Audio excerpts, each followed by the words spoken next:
Hello, everyone. Welcome.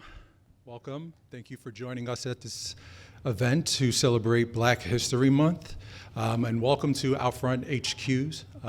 We're so excited to be celebrating and just embracing this 3-year partnership with Age. And obviously celebrating Black creative excellence. My name is Tim Wazicki. I'm the Regional Creative Director here at OUTFRONT. Personally, I had the privilege of being the Black Heart campaign that you're seeing behind me highlighted at Age. Just a little background on that. During the summer of 2020, during the time of national unrest, I was in a very unique position. Felt a little creatively tense, but still really motivated to, drive some sort of impact in the community. From there, we, assembled a team of designers to create what you're seeing here. I knew with the right voices and the, right perspectives, we can definitely craft something meaningful. As you can see behind us, the Black Heart campaign symbolizes resiliency and unity in each of our communities. The real intention behind this was to really drive partnership, also drive a unique perspective, and obviously embrace Black voices within media, art, and well beyond, which is why we're all here today, to create and have a very meaningful conversation using the power of creativity to spark change. To lead us in our discussion, we have Sabrina Sanchez, who's the senior creative reporter at Age. And obviously a passionate advocate for driving creative impact. So please join me in welcoming Sabrina. Well, hi everyone. I'm Sabrina Sanchez, senior creative reporter at Age. And I am super excited to be moderating today's discussion. I have to say, I believe this is Age's 5th year doing this initiative, this partnership with OUTFRONT. We feature Black creative excellence, right? Black leaders in marketing and advertising and media to contribute as essayists and honestly just be open and share their thoughts about the state of the industry, lessons that they've learned, and just things throughout their career that have kind of opened their eyes. And this discussion is honestly very important to me. So I'd like to welcome our awesome panelists. So we have Gary Koichi, founder and CEO of Pod Digital Media, joining us. Daytwan Thomas, executive producer, Dick Clark Productions, and editor-at-large of Vibe magazine. We also have Nadja Bellin-White, CEO, MNC Saatchi Group North America. Thank you. And Shannon Bergeron, senior art director of OUTFRONT Studios. So today's discussion is a really important one, right? Because we all know the climate of the times, and we know that DEI, initiatives, companies, brands have been rolling back on those. And so, the livelihoods of Black creative excellence is at stake. And so, I wanted to start today's discussion actually with Nadja, because your essay. Here we go. Your essay ran yesterday. Chatham House rules, first of all. Do you guys know what that means? What we say here stays here. Your essay ran yesterday, and in it, you very clearly call out the fact that the conversation around diversity, equity, and inclusion has taken a turn from being a strategic advantage or a need to have to a dispensable nice to have. Mm-hmm. And you criticize this as being a misguided and dangerous shift. So I want to talk a little bit about why you think businesses are shifting their position on DEI, and what are your thoughts on that? Well, first of all, I think there is a lack of bravery that exists in the market today. And quite frankly, I'm kind of tired of people putting people in a box saying it's a DEI initiative, it's a DEI issue. Let's be very clear. Being inclusive has always been all about the business. And I don't think they are mutually exclusive.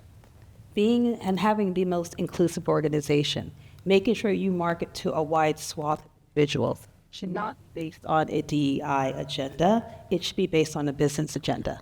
I think, certainly Jamie Dimon and JP Morgan Chase and others agree with that. Some others have walked that back, and I believe their stock prices have suffered as a result of it. So this idea that it is a box that you tick, that somehow it is an impact on the level of excellence you have in the organization, quite frankly, is bullshit. And I think it's something I'm quite tired of hearing about. It's just the business imperative. So can we just get past this and talk about how you create the most inclusive workplaces, how you make sure that everyone has a seat at the table, versus saying it's all about ticking a box. Naja talks about how diversity and excellence are inextricably linked, and that prioritizing multicultural audiences should be as important as general market audiences. So from your perspective, how can marketers prioritize reaching and representing Black consumers, and what value does it add for brands? No, for sure. I absolutely wholeheartedly agree with everything she said. And one thing that we certainly have to ensuring that we're educating marketers and our partners and brand advertisers is that DEI and multicultural are related and connected, but they are very different, right? DEI is more about an internal practice to ensure that your workforce is very inclusive, and multicultural is ensuring that you can reach a growth audiences. So let's take it a step further. So if you're trying to reach a Hispanic LGBTQ audience, right, because they purchased your product, however, internally, and your team, there is no one of Hispanic descent from the LGBTQ community, guess what? The content and the creative that you are pushing out will not resonate with that audience that you're trying to reach. So, which is why it's certainly very important to ensure that DEI is a part of your marketing approach internally so that your multicultural, inclusive cultural marketing can actually deliver results.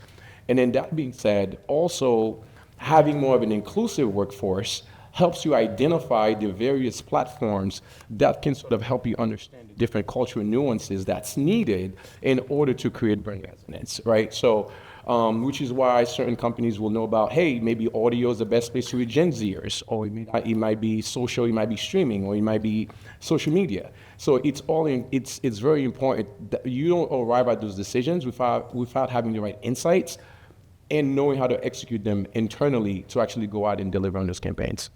That's a really interesting point. And Daytwan's essay actually touches on this quite interestingly from a really important angle, which is, you're talking about you kind of have to have the right people to execute on this properly, to know what you're doing.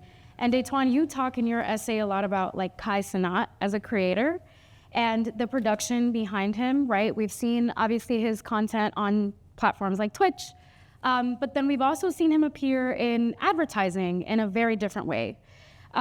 So, how should marketers approach tapping these cultural icons while ensuring that they're not pandering to the Black community? And you talk a lot about this in your essay, so I'm curious. Yeah, thank you.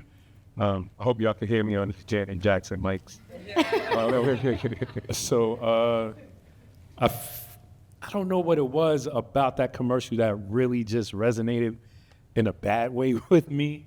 I think it's because I'm so overprotective of young Black talent that has a mass reach, and obviously he has that, and it goes beyond just the Black market.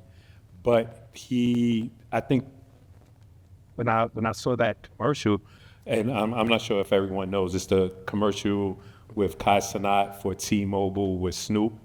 And Snoop is kind of berating him because he dropped his phone and broke it. And it's just real there's stereotypical in a way. It was almost condescending.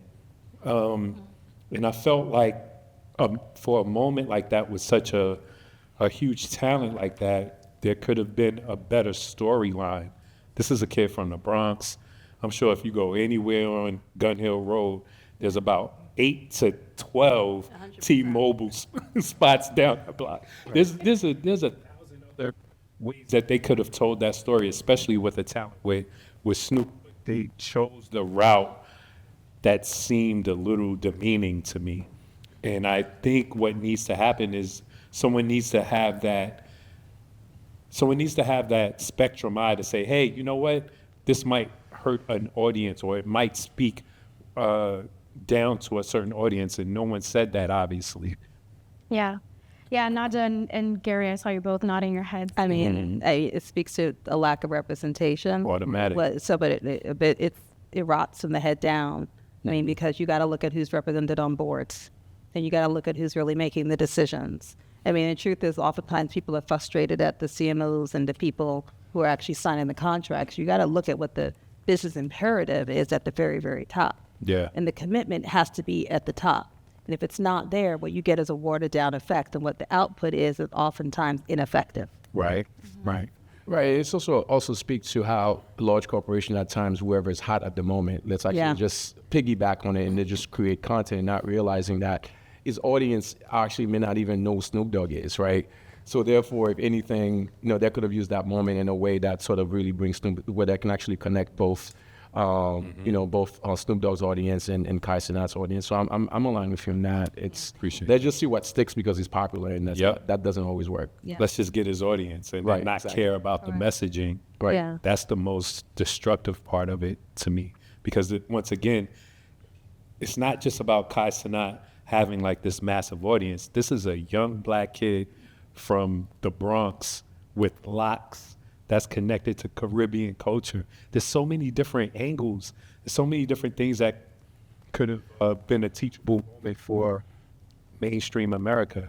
You know, why do you like this guy? Why is he like right next to Mr. Beast? You know, so it just hit me in a different way. Yeah.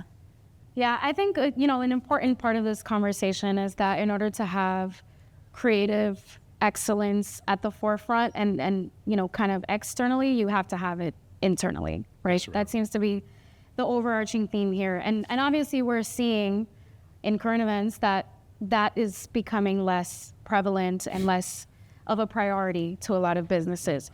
And so, a lot of what's required is also mentorship, uplifting other Black talent. So Shannon, what does effective support and mentorship look like for upcoming Black leaders?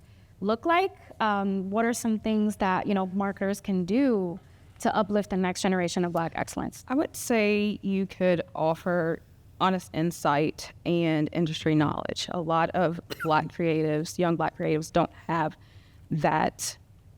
They don't have the, what am I looking for? The connections in the industry when they're first starting out. So just being there and teaching them the ropes basically will really help, and advocating for these young Black creatives as well, because there are spaces that they can be in where they don't see representation in their leadership. And so they start to feel like, oh, I don't belong here, or how is my upward mobility going to even happen, because I don't see myself in that role. So It's really hard for Black creatives. I mean, I've been in this industry for 30 years around the world. It's not just here. I've been in Africa as CEO. I've been working out of London. It is a problem everywhere. And it does start with the pipeline. You have to be willing to recruit. I sit on the board of the VCU Brand Center, and I really applaud them, and I sit on the board with several other major agency leaders. And the purpose of sitting on some of these boards is you want to get the pipeline of talent in. And so that young Black creatives know that there is a path for success, because the hardest thing, it's hard to be at an agency, full stop. It's really hard to be one of the very, very few. And I think our collective responsibility being in this industry is to create a path for others to come in, invite them to be on the pitch, or give them that little bit of advice. Because you can have a very long, diverse career in this industry, but if no one's willing to open up the door for you or show you the way, it could be a short one too. This is true. Mm-hmm. I'm curious, whether, and maybe, Gary, you can also chime in on this one too. I'm curious whether there are like any immediate actionable steps, considering the current climate and all the things that are happening now, that marketers could take to open the doors for Black talent, but not just open the doors for them, also advocate for them, represent them, and ensure that, they're being treated equitably and fairly. Yeah, I mean, I think you can be what you can't see, right? So I think in 2020, my relationship with Ad Age goes back to 2019, but in 2020 specifically, when George Floyd happened, my publicist at the time, he calls me, he goes, Gary, this is your moment. You have to own it. You represent Black voices. You need to write a letter to the advertising community and say, this is what brands need to do to support, Black creatives and Black voices. So I wrote the letter to our brand partners and also to the industry, and Ad Age picked it up and they published it. And I was brought on board for an interview, and that interview actually garnered us and brought us a lot more clients. And I can certainly say that has certainly elevated our business from 2020 to where we're currently at right now in 2025. So that being said, the same way I personally saw that, it was a crisis, and we saw it as an opportunity. We have to take this moment also as an opportunity to educate the masses, right? So panels like this, right? Panels like this, conversations that we're having on our pitches, conversation that we're having at the agencies, conversation we're having at the brands. We can't teach courage, right? Because at the end of the day, they still have to do the work.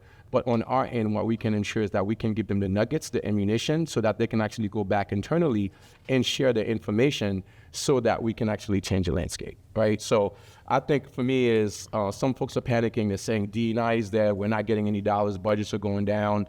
That might potentially be the case, but at the same time, if we can look at it as an opportunity where we can actually do a lot of teaching, a lot of education. Some of us are tired because we feel like, again, we're saying the same thing over and over again. But again, this moment also calls for us to even provide even additional knowledge as to how the landscape 5-10 years from now, this country will be much more diverse than it is right now. So if you're not making that decision right now, then that means you won't have a business in 5 to 10 years because you're not actually building and curating the right audience that will be purchasing your product 5 to 10 years. We don't want to instill fear marketing, but we also have to, with the data and the right insights that we have as to how the landscape is changing, we have to communicate that over to the brands and advertisers and the agency leaders so that to her point, so that information can sort of really come down the pipeline to like the younger media buyers, the young marketers, that's actually sort of really executing those campaigns. Yeah, I think I'm fortunate being CEO of an agency across North America, and I actually said this to my team the other day. I said, I really don't care what happens outside our doors, but once you walk through the doors of M&C North America, we aim to be the most inclusive. I don't care if you're black, brown, purple, green, or whatever. When you walk through these doors, you get a fair opportunity. I think for young talent coming in, young black talent who may not have had that opportunity, it is refreshing. Mm-hmm. And some people came up to me at the end, they're like, this is the first time I've actually been in an agency where I actually feel like it's okay for me to thrive, but it's also okay for me to make a mistake, right? And so if you never have an opportunity to have different people at different levels, I don't have the opportunity to give that level of comfort. My team is very clear. My direct reports know this better be the most inclusive place, or else I'm not doing my job as the leader. Now, I hope my colleagues, and I do call my colleagues to the carpet when I see them, this is my expectation.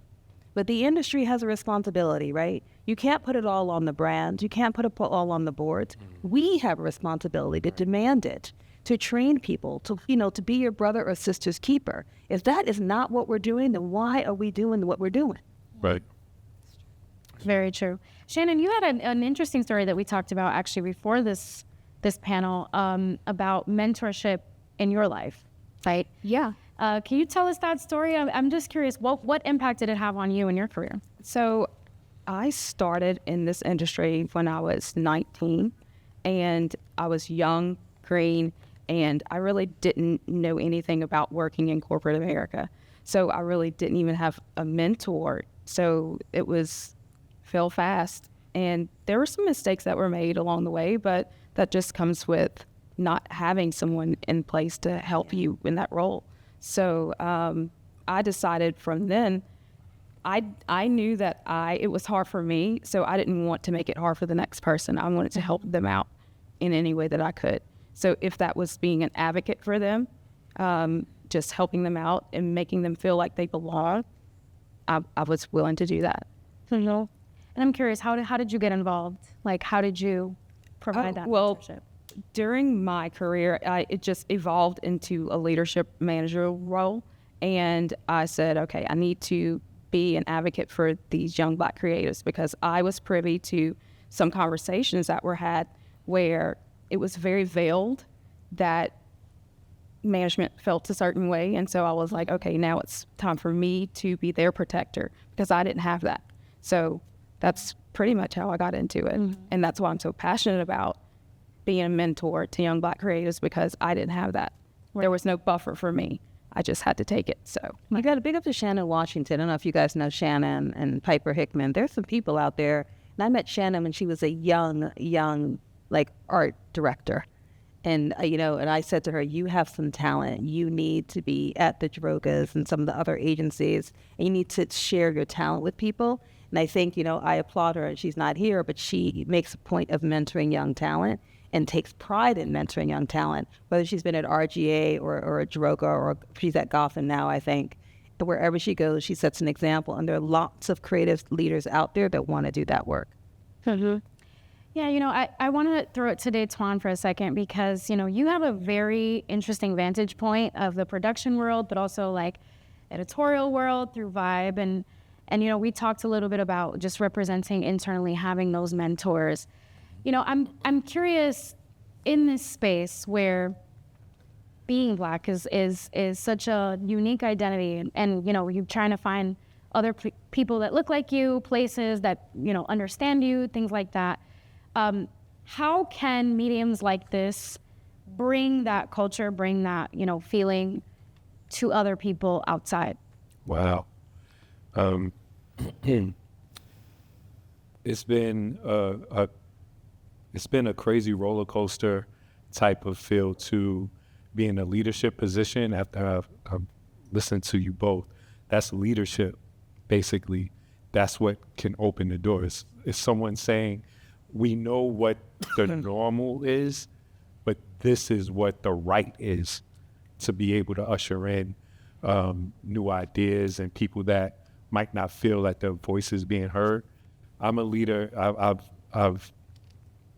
trying to think of how many magazines I've been the editor-in-chief of. It's insane.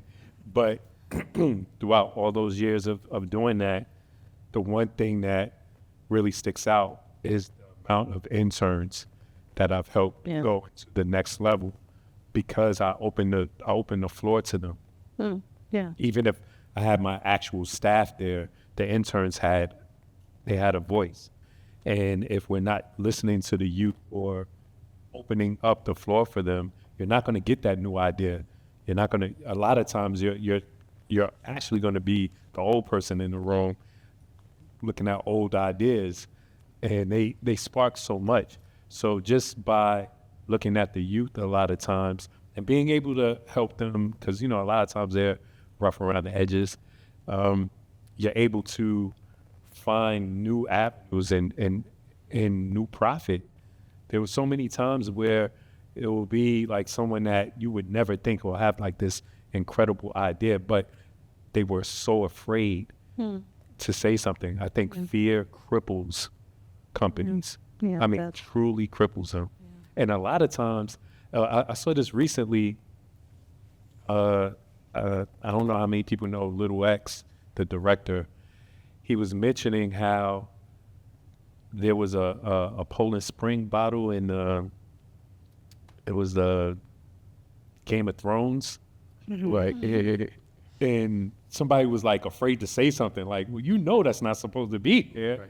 Like, why wouldn't you say something? This is going on the show. Like, this is like, what year was that? The Poland Spring, like, get out of here.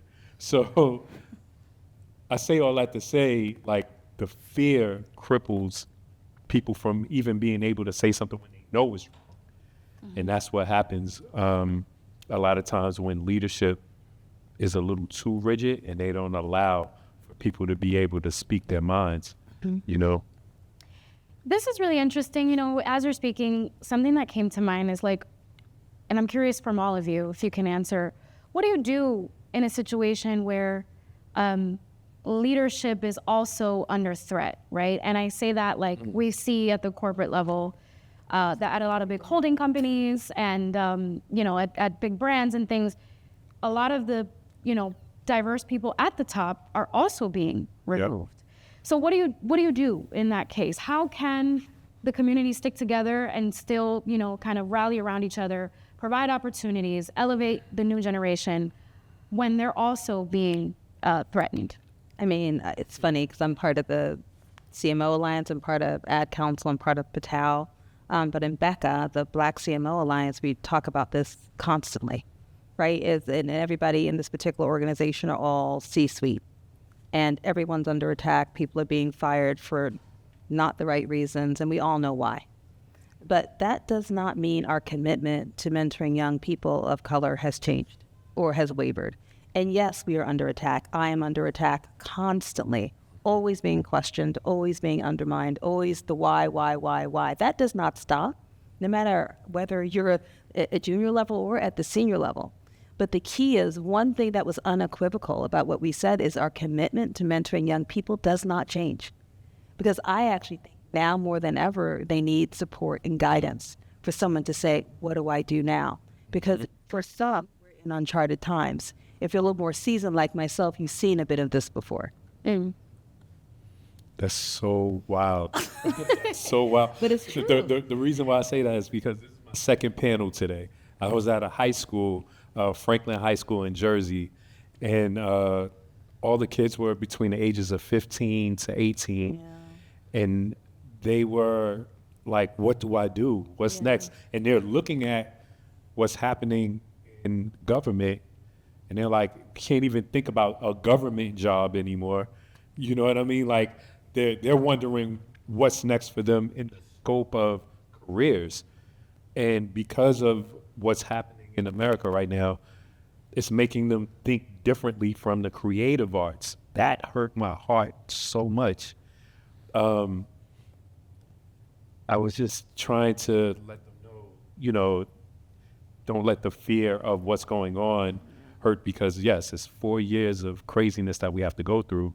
But like Gary said, like it's going to look so different in 10 to 12 years when they're actually going to be in the workforce. So when you start to break it down that way and they start to understand it that way, they're like, oh, wait a minute, so my dream isn't over. No, it's not over. Or you use the strife. You know, if you talk to artists and real creatives, out of adversity becomes opportunity. Right. If you think of every kind of revolution that's ever happened, particularly in the arts, it comes out of the greatest amount of strife. True. So I would argue for those that are in the more creative industry, whatever is happening right now around the world should actually inspire something new, something different. And so I may not know what that is, but certainly with the impact of technology, I think there's probably an opportunity to reinvent yourself in new industries that perhaps none of us have even thought of before. So true. I was just speaking to a former employee, Vaughn, and he mentioned to me how when we worked together, he noticed how other employees wouldn't put Black creatives, Black stock photography in their creative because they just didn't see themselves in that space. And also, he would purposely put Black photos in his designs. And there were businesses who were like, oh no, take them out and put someone else. And it was just sad. And after he left, he decided that he wanted to start doing stock photography with that featured Black people.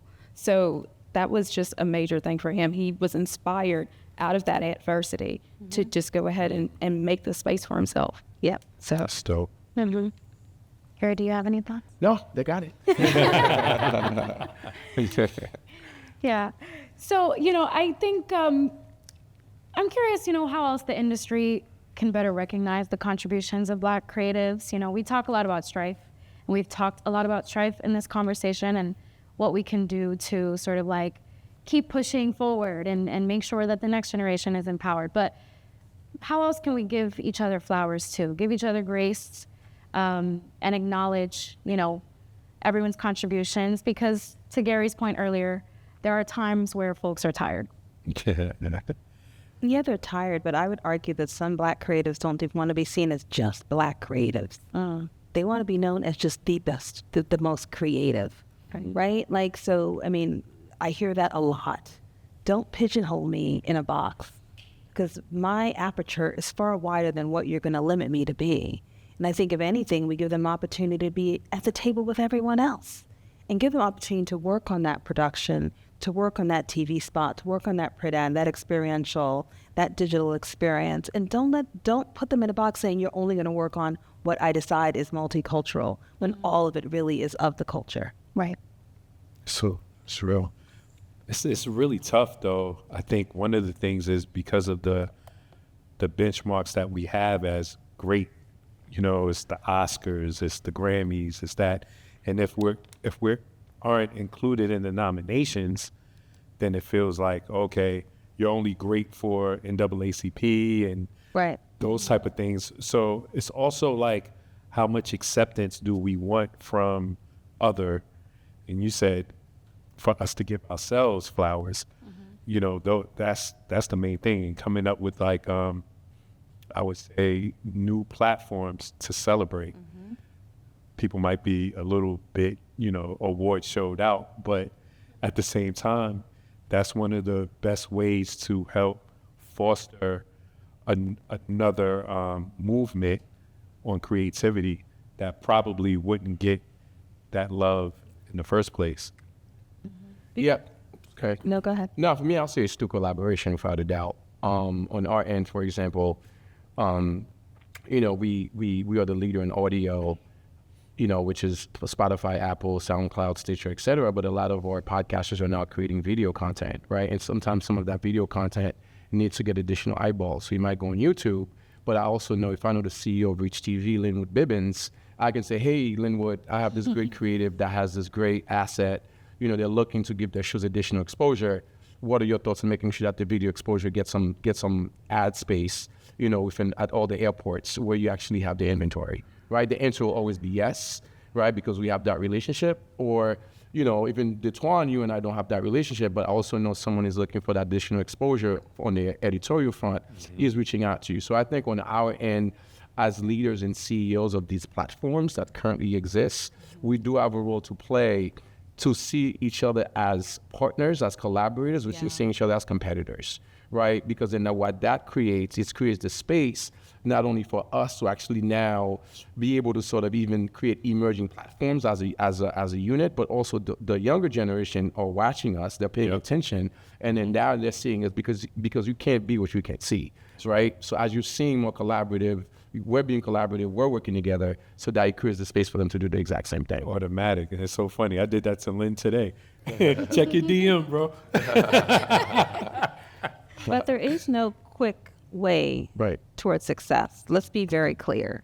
Like, you know, my friend Mara Bracakil has an amazing, you know, writer's studio. And it's incredible, but she put in the time. And, you know, oftentimes when we talk about the people coming through there, it's a tough program, right? You got to, guess what? You have to be able to write. There's no shortcut to learning how to write. You can't AI chat GPT your way out of learning how to write. There's some fundamental skills you have to write. And, you know, I'm not a creative, but craft is important. Again, you can't chat GPT your way through craft. There's certain fundamental skills you must have. So, you know, at the same time, I say to people, did you put in the work? Or are you expecting that you're going to show up and say, give me this opportunity, knowing that, I'm sorry, it takes time. So you also have to be willing to do exactly what many of us did up here, and it did not happen overnight. Right. True. Agreed. Well, I think that's all we have time for. But if you guys are okay, I do want to open it up to see This is the best part. Yeah. if anyone has any questions. Yeah, go ahead. I just stand. Hello. Hi, I'm Tequila. I am a publicist and founder of full service consultancy to WPR, also for the Bronx. Oh. And I wanted to ask you a question around how your background coming from being exposed to icons like a Quincy Jones, having that tutelage, also my condolences, how that has impacted the way you see talent and programming with your role at Dick Clark Productions. Yes. And how does that impact everything from like a New Year's Eve show to like all of the planning throughout the year? Like, how do you dig back in? Are you tapping back in with your folks? Are you thinking about like, this creative looks great, however, let's up this up here, like it's not going to connect? I'm really interested to know. All how of you that. connect those dots. All of that. And just to go back to Quincy, Mr. Jones, like he was an incredible, I would like to consider him a mentor. A quick story just to let y'all know like how serious it was. I started interning. My first internship was at Vibe magazine. I got it myself, not through school or anybody. I just saw it on like the internet. And, you know, he started Vibe. So I feel like he changed my life in that regard. So I got the internship and I always wanted to meet him. And I worked at Vibe for so long, left, started King, Double XL, all that stuff. Ended up back at Vibe. Now I'm editor-in-chief. I go to one of his, I went to his documentary screening after party for Netflix. And I'm walking in and I see him. I'm like, oh man, Quincy Jones, I'm about to tell him. Oh my goodness. Shit. And he had been away from the company for about like 25 years. And I remember like one of our old executives had told the story about how it wasn't a good breakup. But here I am, happy-go-lucky Daytwan. I go up to Mr. Jones and like, he's sitting there. I was like, Mr. Jones, how you doing? I'm Daytwan Thomas. I'm keeping your legacy alive. And I'm over at Vibe. I'm editor-in-chief. Man, F Vibe. I was like, I was over with. But I understood it because he was so passionate about his vision for the brand and that vision being taken away from him. Yeah. And he knew what he would be able to do with that brand because of, like, just look at his career. And he felt that he was cheated. And I didn't look at it, at first I took it personal, but then I looked at it like that happened to me when one of my brands was taken away from me and people went on with it. And I was just like, they don't know what they're doing. And I felt that same thing. So then a year later, I go to one of his other events. I was like, I'm not leaving on that note. And I told him who I was. And he was like, I remember you. What's going on? What's your sign? You know, that's his thing. I was like, a Taurus. He was like, the bull, you're not going to play. And I told him what he did. And he was like, I apologize. Come on and have a drink. And we sat on a piano bench, you know, poetic justice, you know, with the piano. And he was telling me all the visions that he had for Vibe and what he wanted to do and how can I help him get to that. And we came really close. And I know I'm going off, but I wanted to tell you that because the passion for what I do and why I do it and why I bring in so many of those that look like me and have a passion like me is because of that same passion that he had. And I recognized that. I was like, all right, I know I was doing what I was supposed to do. When I got mad at things that didn't work out and the creative wasn't right and I wanted to fix it this much, I had that conversation with him that kind of, it just let me know that I was doing it right.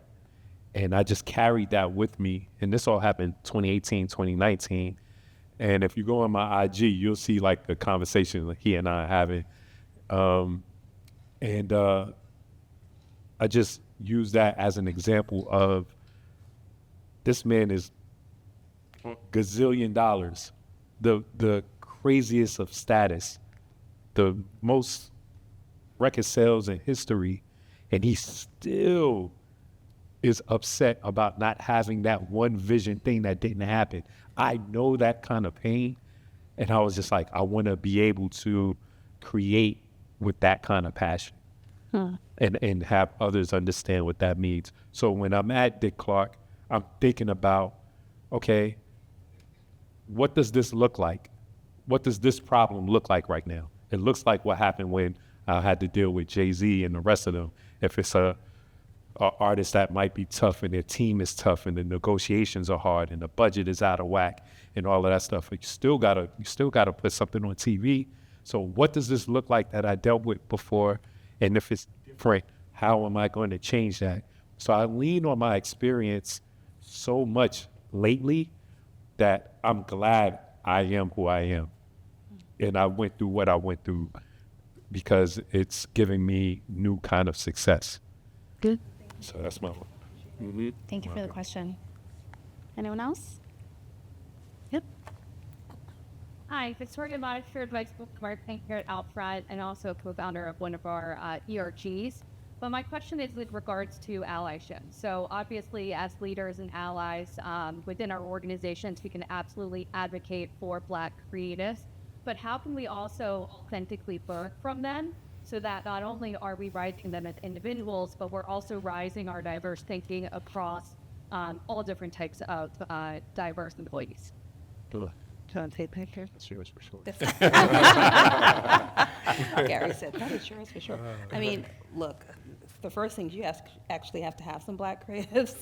within your organization, but you got to give them the safe space to speak, right? I mean, I think one of the hardest things I've seen in many of the networks, I've worked in all of them, is they just weren't heard. And you know what's being an ally? Giving them space to be heard and being their advocate in the room, whether or not they're even there. And the worst thing for any creative is not even getting a chance to be heard. So be an ally, open up the door, give that person a chance, mentor them from afar, speak up for them even when they're not in the room, and give them the opportunity. That's what being an ally is. And please just don't do it in Black History Month, right? Do it every damn day, right? That's what being an ally is. Don't relegate it to a month, a day, or whatever. It's just part of your day-to-day practice. Wow. Thank you. Anyone else? Going You guys are a once? quiet crowd tonight. Yes.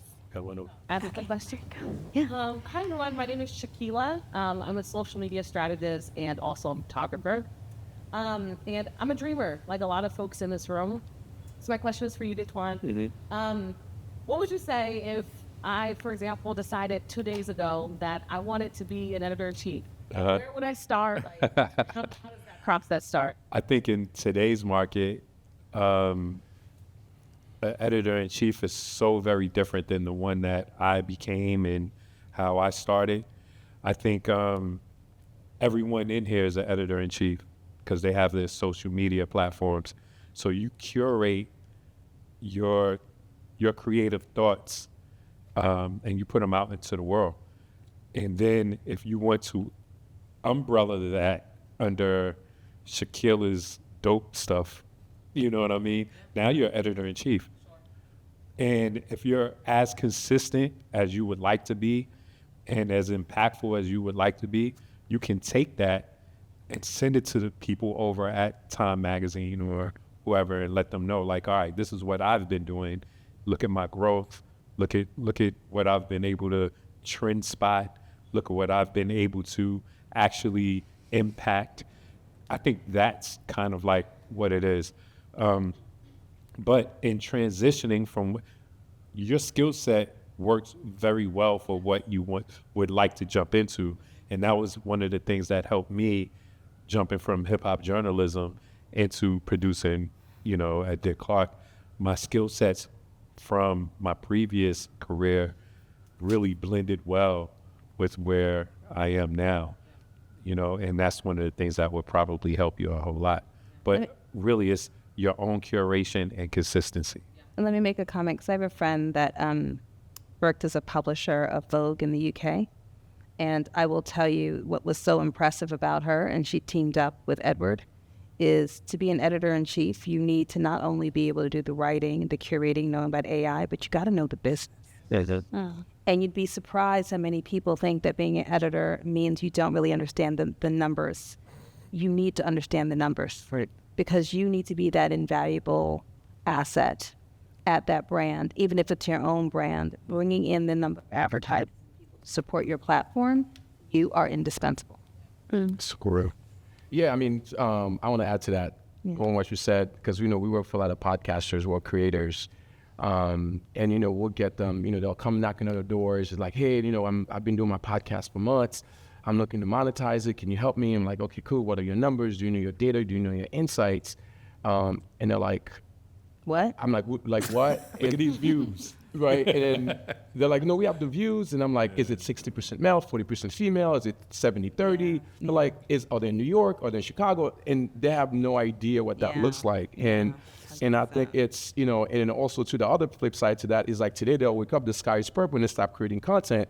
But yet the campaign that we have is a 6 weeks campaign, but now you're off for 2 weeks, which means now my ads are not running, my clients' ads are not running, and you're not getting compensated. And then now you just create an avalanche of issues, not only for me, because now all the client goods. Sounds like it's something. It happens when we work with creatives simply because they don't understand the business aspect of what they're creating, right? They see themselves as Van Gogh and they want to see it in a museum. That's cool and dandy. However, there's a business component to it that you always have to keep in mind. Understanding your numbers, understanding your insights, which piece of content that you delivered that actually resonated with your audience, which one spiked, which one brought you new fans, so on and so forth, which one has the potential to go viral, which one went viral, which one you thought was good, however didn't work out. that analysis, when not just at time, that's what that time is. It's you doing that homework, doing that due diligence, and understanding what's happening in the background of your business, of creating content, so you can actually speak intelligently to it. When, in fact, the opportunities do arise for you to actually partner with a larger brand or a larger publication. That's usually when you lose people, because that's sometimes a non-sexy part, but the most effective creative directors in the business are the ones that are the people that understand the business. Yes. Hi. Hello. With your Morehouse jacket on. Go ahead. Represent Morehouse. Hello, everyone. Marcus Zach. Just have a question. Oh, Marcus. Hey. How you doing? Hall of Famer. I was actually in this campaign last year. We love it. Nice. I just talked to you last week. Absolutely. You spoke sort of a little bit of the time around the Kai Cenat and little kind of T-Mobile commercial.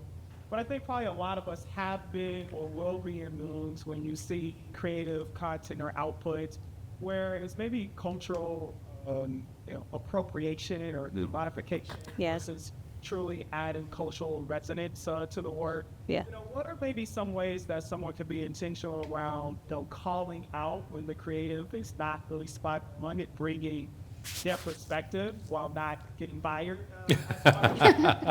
Maybe what are some of the things you've seen or you've heard? I call it out. I'll be the first to say that's not going to work. We're not running it. I don't know what everybody else does, but you got to call it out. Gotcha.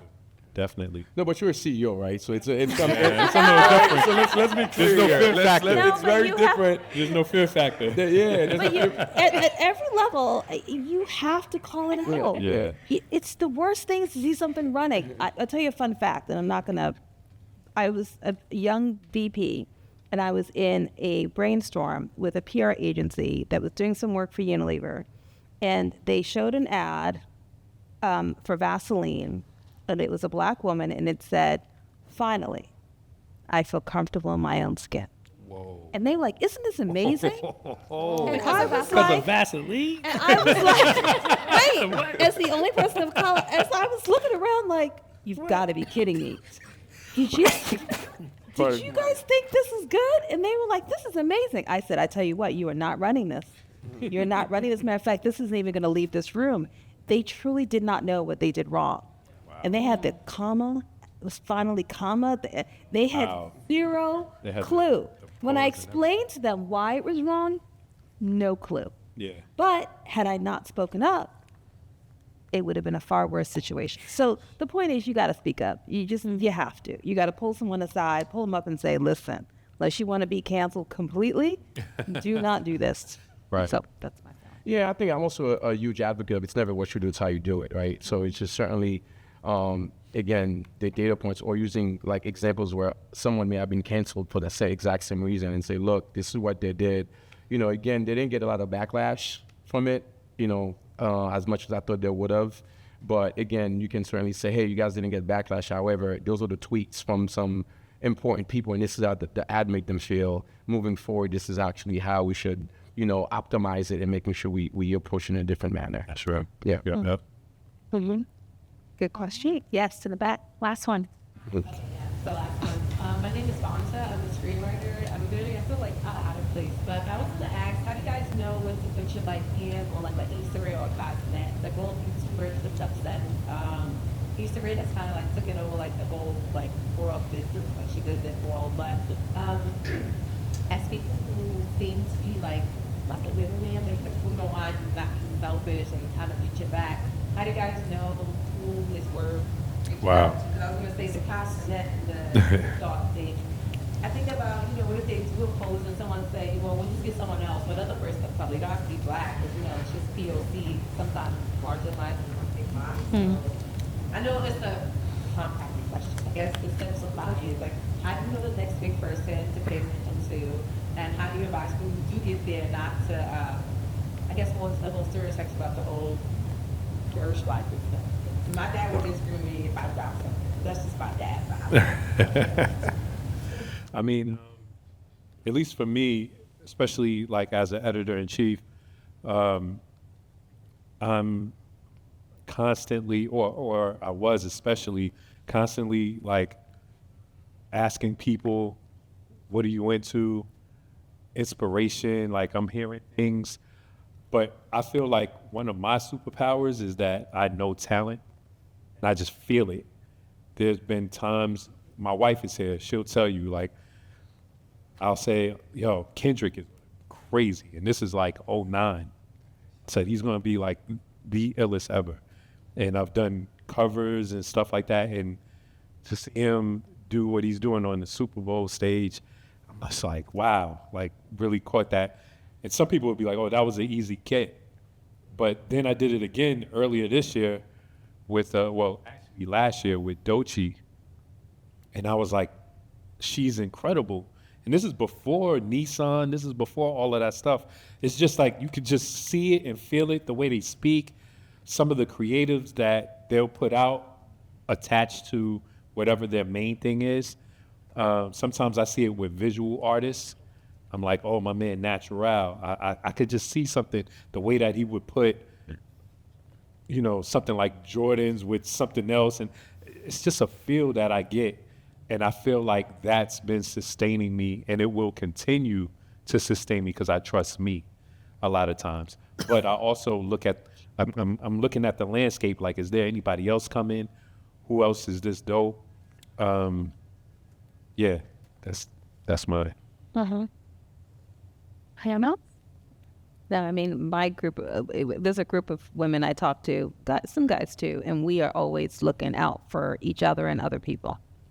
And it's across, like, who needs something from Issa Rae, who needs something from this, who needs, like, we are constantly thinking about how to help somebody else. Like, we're just wired like that. So I think you've got to network, you got to know people, you got to ask questions and not be afraid to ask questions. Because you never know that one person you talk to will connect you to somebody else, which will be the door of opportunity that you need. Well, All right. Well, thank you all so much for being such attentive listeners. Thank you, guys. Andrew, guys. These are awful. I really appreciate it. And hopefully this will not be the end of this conversation. I hope that this conversation continues, and feel free to reach out Go. to the panelists here and myself if you have any additional questions. Yeah. Thank y'all. Thank you. Thank you. Did amazing. Great.